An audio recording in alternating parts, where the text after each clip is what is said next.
Okay, so before we start today's video, I do want to declare that I am a Honda fan.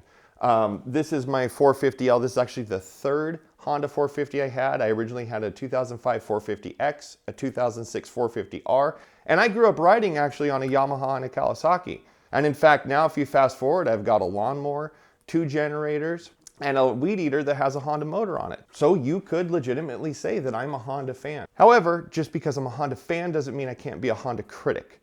It doesn't mean that I'm above calling them out when they do something ridiculous. And that is frankly what they've done with the weight limit of this bike. So flashback to the fall of 2019, this is me, 6'3", 246 pounds. And like most people my age, I'd rather drink a beer and watch somebody run a 40-yard dash than run it myself. Now, I don't know about the rest of you, but I kind of don't read the instruction manuals much anymore. If I want to know anything, I look it up online or I turn to YouTube. So imagine my surprise though when I was a little bored one day and I was flipping through the manual and I found out that the weight limit for this bike is a scrawny 220 pounds. And that 220 pounds, that's 220 pounds with rider and cargo. So any gear you're wearing, neck brace, chest protector, if you're 220 pounds and you put that gear on, you're now overweight for this bike. Now I know I'm a little bit bigger than your average person, but exactly who is this bike supposed to be for? Honda advertises this as a competition bike. I can only imagine how this bike felt trying to lift me up and carry me around. It was probably something similar to Gary Busey picking up Chris Farley.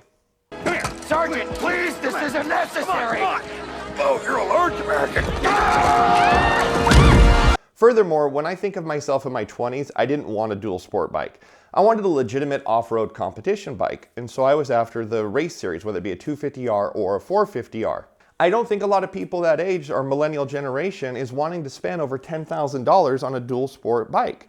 So that means you need people probably a little bit older, a little bit more stable income to want to spend that much more money. Now, Honda is a Japanese brand, and maybe over in Japan people weigh that little, but here in America, we weigh more than that. I thought this was America. Huh? Isn't this America? I'm sorry, I thought this was America. Okay, so let's be a little positive here for a second though. Before I turned 40, I did have some personal goals going on. I wanted to lose weight. I'd been talking about it, but I'd never gotten around to doing it. This bike gave me the motivation to finally want to step up and lose the weight. And I'm proud to say that as of right now, I've lost 29 pounds. However, even though I've lost 29 pounds, unless you're Ryan Dungey, you don't ride a dirt bike naked, and even then he had boots on.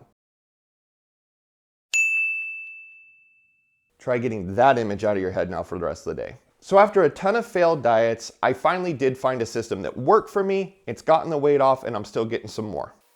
Oh yeah. Quit f***ing eating. So what I've done is I've moved to the intermittent fasting. I only eat in about a 5-hour window every day and I limit myself to 1,500 calories. Compared to what I've done before, that pretty much doesn't feel like eating. However, by cutting the calories back, you lose weight. It's a simple calorie deficit. Thankfully, my wife for Christmas picked me up a new coffee brewer. Makes fantastic black coffee and tea because you can have those on your fast. I did a review of it on my other channel, The Gadget Domain, so feel free to pop over there if you want to see what that's about, and I'll put a link to that video down below. Now, I will also say what you will about those aerobic videos, but they make you sweat. Except it doesn't help when my 7- and 8-year-olds say I'm doing girl videos. Thanks, guys. Okay, so let's talk about the bike itself a little bit more. Originally, after I picked this up and brought it home, I noticed there were no rear passenger foot pegs, but I thought, you know, maybe Honda was worried you'd lose your girlfriend off the back. If you look at my dad's Ram 2500, he has a payload I'm rounding up of about 3,000 pounds on it. He's got the 6.4 Hemi. Had that been the 6.7 Cummins in a 3/4 ton, your payload drops to 1,800. It's the same chassis with a different motor. So within that chassis, you put more weight in it, your payload drops. It's pretty simple. So with that concept, I thought, okay, let's go take a look at the 450R manual.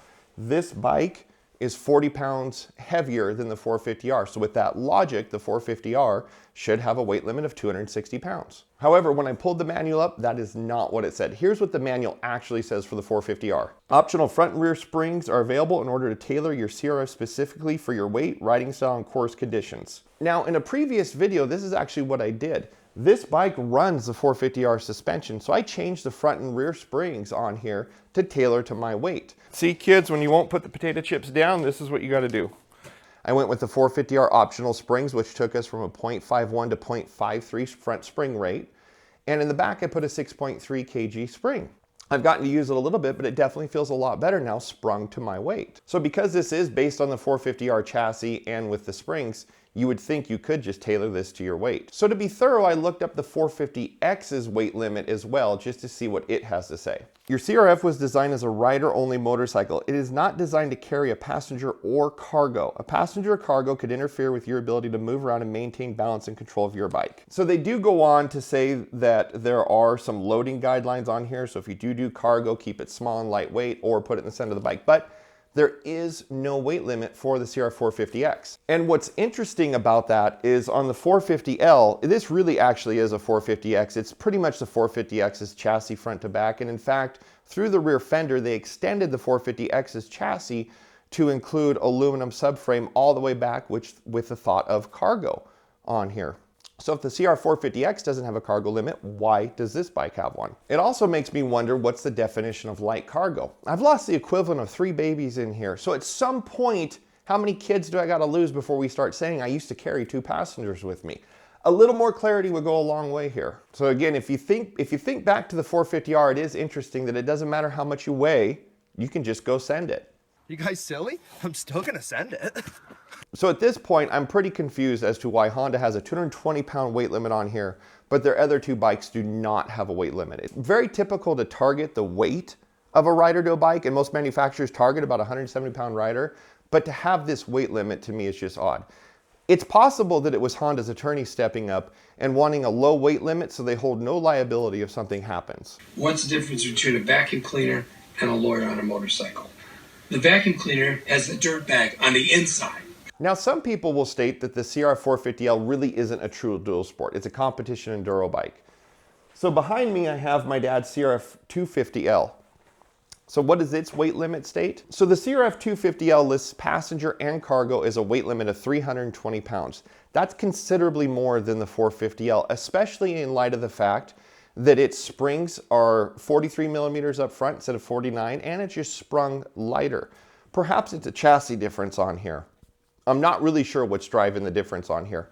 Okay, and if we also look at Honda's other dual sport, they still sell the 650L. That bike has a chassis and rider weight limit of 328 pounds. So Honda was pretty consistent for those 2 bikes of the market it was targeting. It was targeting a rider with being able to take a lot of cargo with them and dressed up in their gear. So again, what's going on with the 450 here? So from here, I wanted to look at one of Honda's main competitors on here for the 450 bike, and that's KTM. Now I had to write down their naming convention because I don't know who can memorize all of KTM's abbreviations, letters, and model names, but their model is the exc-f. And on that model, they say right in the manual, they're targeting a rider between 165 and 187 pounds. And what's crazy though, is the combined weight of rider and cargo is set up to handle 739 pounds. With a dry weight of 245 pounds, that means their 450 could handle 474 pounds of weight in cargo.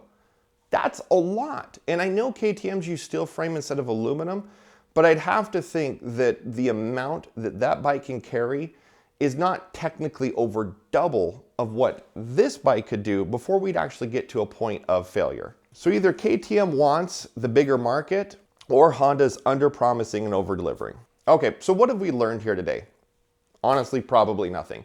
You're more likely to go onto eBay and look for rear foot passenger pegs to mount to this bike than to actually look at the manual and see the limit and or figure out why. That's just in our nature. We want to mod it and go. Rocky Mountain ATV, very well established company. They have a video up of how to make this into an adventure bike, and they've got luggage and all kinds of stuff loaded on it. They weren't having anybody step on the scales before doing this. And I don't think that this bike is going to be anywhere near a failure point at 220 pounds because I already know because I've jumped it well beyond that weight limit once I was riding with all my gear. And when you go buy a 450L, the dealers aren't having you sit on a scale to make sure that you're quote unquote legal to ride this bike. So in some ways, this is kind of just a moot point. It just pisses me off. Yes, it gave me the motivation to lose the weight, but seeing a weight limit on here for rider and cargo at 220 pounds was one of the biggest WTF moments I've had of owning this bike. Okay, so hopefully you found this video enjoyable. Maybe you learned something out of it comparing it to the other models. If not, that's okay. So if you enjoyed the video, hit the thumbs up button. Be sure to subscribe to the channel, and until next time, thanks for watching.